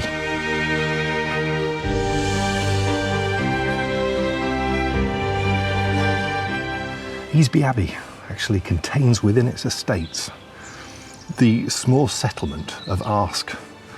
And Arsk Hall was the family home of Robert Arsk, the man at the head of the Pilgrimage of Grace. So when that uprising began, the canons met here in the chapter house to decide if they were going to support it or not. And of course, they decided to support it, given their closeness to the family. When the pilgrimage fell and Henry squashed the uprising, Henry himself decided that the retribution needed to be absolutely brutal. So he deemed that any religious men or women who supported the Pilgrimage of Grace should be dragged from their abbey and hung from the trees surrounding. That was done to really put off anyone ever doing anything quite like that again.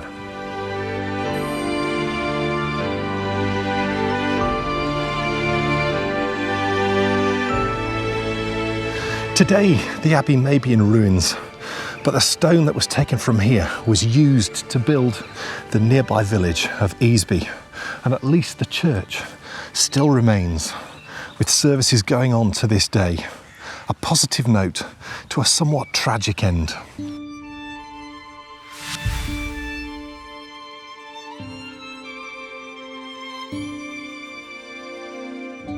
Welcome back everyone to Mount Grace Priory, the great Carthusian charter house set in the North York moors of England.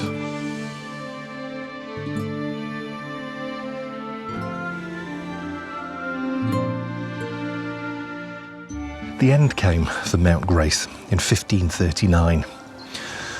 The monks had actually stayed out of the pilgrimage of grace, so they had to an extent been left to their own devices. But eventually, Prior John Wilson brought his men, and it was a full count actually, unlike so many monastic houses across the country who'd seen numbers dwindle. Here at Mount Grace, and I think at the majority of Carthusian houses, they were still completely full. They met here one final Sunday in December 1539, and Prior John Wilson will have told his monks and his novices that unfortunately the abbey was closing. Now, there is a silver lining, because the monks of many Carthusian monasteries were not finished yet.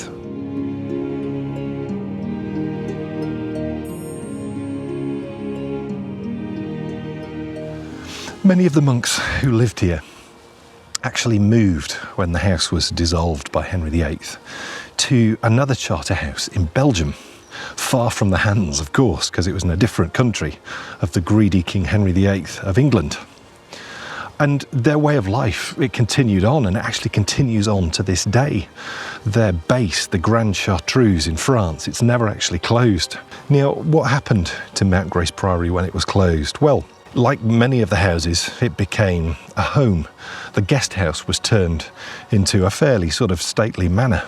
And over the course of many years, it passed through lots of different families until in the sort of early 1900, well, no, it's around 1900, wasn't it? It found itself at the centre of the arts and crafts movement. The current owners had got very sort of excited about that movement, and they'd got lots of work done on their house that was, to this day, it's actually seen as some of the best representations of arts and crafts in all the country. In 1944, though, the house passed into the hands of the government, and the government made it open to everyone, like you and me. And my goodness, thank goodness that they did, because it is just beautiful.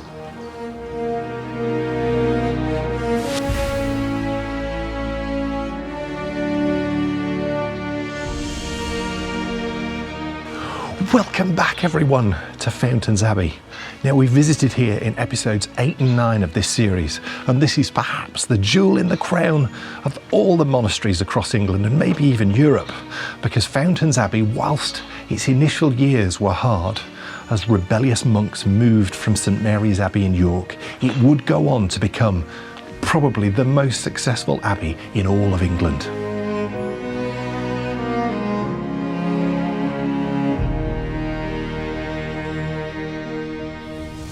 Fountains End came in 1539. Now, the final years at Fountains Abbey had actually been really hard, because their second to last abbot, his name was Thomas Thirsk, he supported his friend Adam Sedber, the abbot of Jervo Abbey that we visited earlier on in the series. Adam Sedber had supported the Pilgrimage of Grace, and anyone involved with that, their end was not going to be pretty, and so Thomas Thirsk and Abbot Adam Sedber were taken to the Tower of London and they were executed. That gave Thomas Cromwell the excuse to put a man in charge here at Fountains that he had chosen. But even that didn't save them.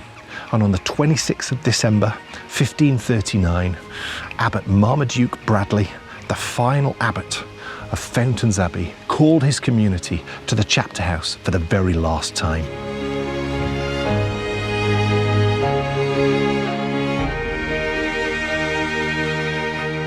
Abbot Bradley, his prior, Thomas Kidd, and their 30 remaining monks that still lived here at Fountains Abbey gathered in the chapter house right on this spot, and they signed the Declaration of Surrender. After 408 years, life at Fountains Abbey came to an end. The question so many of them might be wondering is, why is so much of Fountains Abbey left? Well, that's because as the Church of England was rising, Henry VIII had a plan that would have made this a bishop's palace for that new Church of England. That never came to pass, sadly. But what it's meant is we're left with the most spectacular ruins and the most perfect history. Today, Fountains Abbey is a UNESCO World Heritage Site, and it's still inspiring thousands of people who come to visit it every year. And to think it's all thanks to those 12 rebellious monks from St Mary's Abbey in York all those years ago.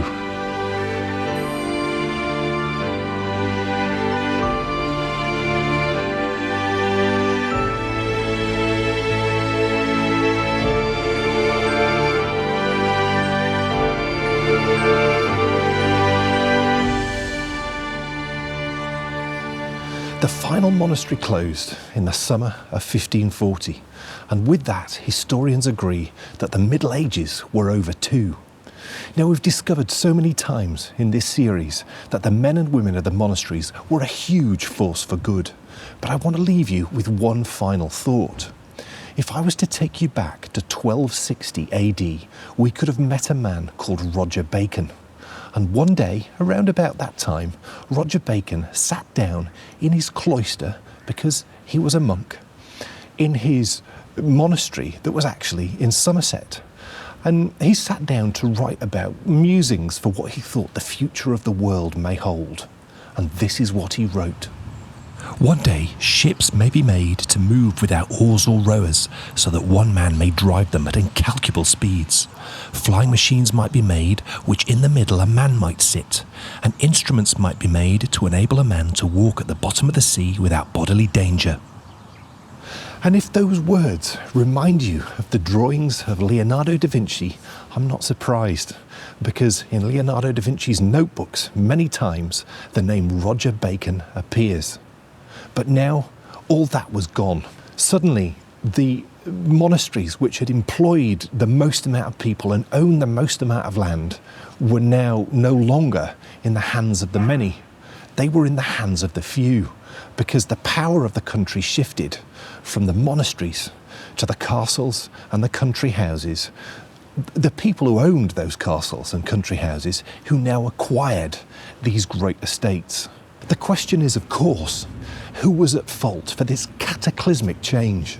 Some would tell you Henry VIII, but he was manipulated clearly by Thomas Cromwell and Anne Boleyn. Others might tell you that it was Martin Luther and the men like him who inspired Anne Boleyn and Thomas Cromwell. But the answer to the question of what spawned this mass disillusionment with the culture of the monasteries has actually been in front of us throughout this whole series. The arrival of the Black Death and their claims only sinners would be infected, their increasingly elaborate buildings, their gradual erosion of their founding rules, and so many more tiny changes all led us to a point where if we'd brought St Allred to Fountains Abbey in 1536, he would have been appalled at what he saw. Whose fault was the dissolution of the monasteries? It was the monasteries themselves. And so I find myself in a really interesting position. Because when I came into this series, I expected to find out that the monasteries had done nothing wrong and that they were completely hard done to by the people who closed them down. But instead, I find myself admiring people like Martin Luther and Anne Boleyn, who stood up for what they believed in, which was, of course, reform. They didn't want to close the monasteries. They wanted to take them back to what they once were. But there's a reason people say you can never go back and that you have to move forward. And so the monasteries closed. Henry VIII wrought utter destruction on the men and women who once lived in houses like this, but even more so on the communities that they served. The disappearance of the monastic way of life left an absolute chasm in the spiritual and geographical and cultural heart of the country that they once served. And what on earth would happen now?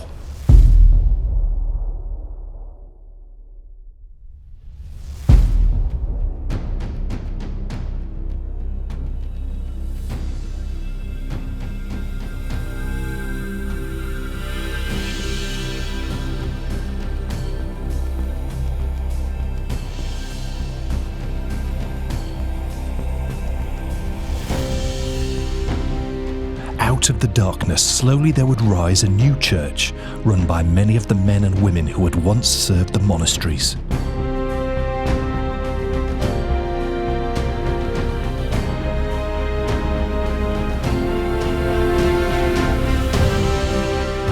financial and geographical power of the country would shift to the castles and the great country houses that now spread across this land.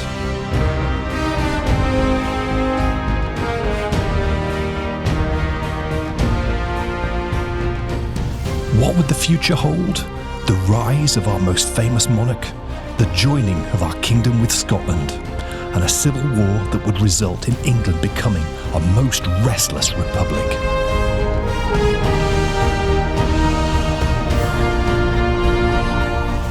This is the tale that I will tell you next year. But for now, thank you so much for watching The Rise and Fall of the Monasteries, and I'll see you in 2024 when we will discover the story of England, a castle nation.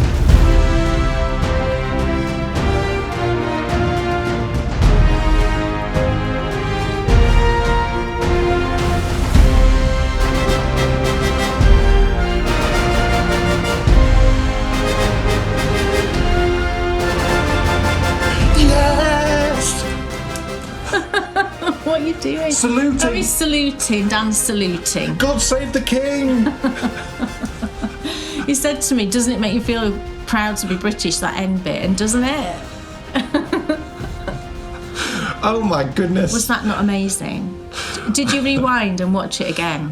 How good is the music? Well, listen. I mean... The music is just epically beyond epic. And let me tell you, what you've heard is a fraction. It is a fraction. The piece of music is about 7 minutes long. Yeah. And we'll obviously be using that, plus other music, Yeah. in next year's brand new show, England, a castle nation. Oh, yes. Should be on the BBC. Honestly, you should be on the BBC. What's so great is Kay and I have worked so closely on the development of this series. We did on this one, but this one even more now. We had a really sort of powerful meeting the other day where we were nailing down the title of the series. And Do we have powerful meetings? We do. That's exciting. We had this great meeting where we nailed down on the name of the series, and it's like, yes. And just, I mean, talk about amazing series to come. Elizabeth I. Yeah. Oh, yes. Come on. I mean, just the most amazing character. And it links perfectly, doesn't it? Because who was the baby that Anne Boleyn did produce for Henry VIII? It was Elizabeth I, of course, perhaps our most famous monarch. And then the joining of England with Scotland when the crowns joined. And then a story which lots of people don't know, but that England became a republic. So it was a republic for quite a few years. And like I said, it was a most restless republic. So cannot wait for this brand new series. It's going to be similar but very different. It's going to be fabulous. And I think the thing is with that ending, right, you might be kind of sad because, the Monastery series is finished, but then it sort of lifts you back up and makes you go, oh, so excited for next year. And honestly, it just blew me away. And I showed it to Bryony. Normally, Bryony's not that interested really, teenager. But I showed her that end bit and she was just like, Dad's an icon. She was like this. Woo-hoo. It's really funny. So yes, 4th of February 2024, the new adventure begins. But I meant what I said in that episode. This has been just the most amazing series to produce, and it's a story I've always wanted to really get my head into. And, so many huge sort of pieces of understanding which changed my view, and the most important one of all being that it was the right thing for the monasteries to be dissolved because they wouldn't reform.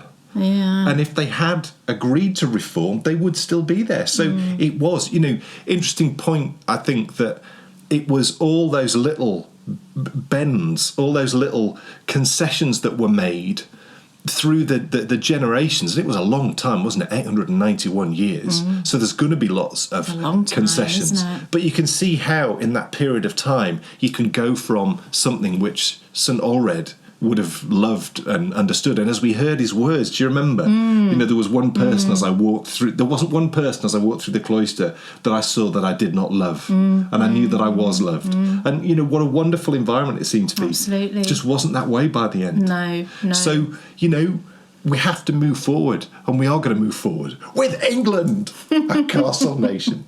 Enough of that. Now, yes, it is sad that the series is finishing, and how sad to think, but also so exciting and cool that next time we'll be finishing my favourite blanket. Yeah, I'm absolutely... I mean, I'm not sad because I want to get it finished, you know. Why are you laughing? It's been a huge... It's just been a... Both these series, it's been the biggest undertaking either of us have ever taken on, and so... Yeah, so I think inevitably when you get to the end of that huge thing that you're working on and you get to finish it, you know, you do feel that instant sort of like euphoria. Oh my goodness, you know, like you feel. Yes. But then conversely, you're kind of a little bit sad to be finishing it, but then glad that it's gone so well and, you know, everyone's enjoyed it, fingers crossed, and you've got to the end of it and it's time to move on to something new. You know, I love that progression of things. Kay has just hit the nail on the head, because yes, it is sad these series are finishing, but by finishing these series we can move on to something new. Yeah. Like Kay's Handmade Christmas. Oh my goodness. And 2, yes, you heard that right, 2 brand new series coming from Kay next year that are separate but also joined. Yes. Very, very exciting. You're going to love it. Yeah. Anyone who knows the Bakery Bears will know we don't rest backwards. No. We roll forwards. Yeah. And so wait till you see what's coming next year. It's going to be amazing. You've already seen a bit. I think it's time. Tea and a biscuit. I think it's time we had some Endy Bits. So yes. Endy Bits! Endy Bits. Endy Bits. Yes. Oh my goodness. That, as they say, is it. What a show it's been. But Sockoween is partway through. Kay's series. People is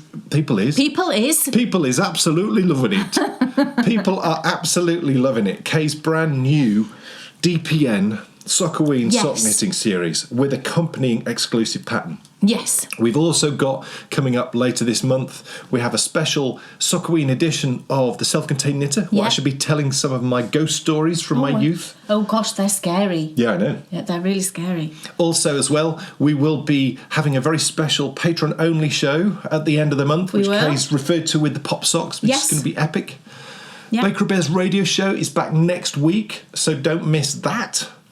And we'll be back in 2 weeks with a brand new episode of the video show, which will feature the final episode, as we've said, of My Favourite Blanket. We finished. So, folks, thank you so much for watching. It's been wonderful to see you. Thank you, everybody. And we'll see you next time for more. See you soon. Bye. Bye. Sitting and knitting, Stan and Kay, the bakery bears.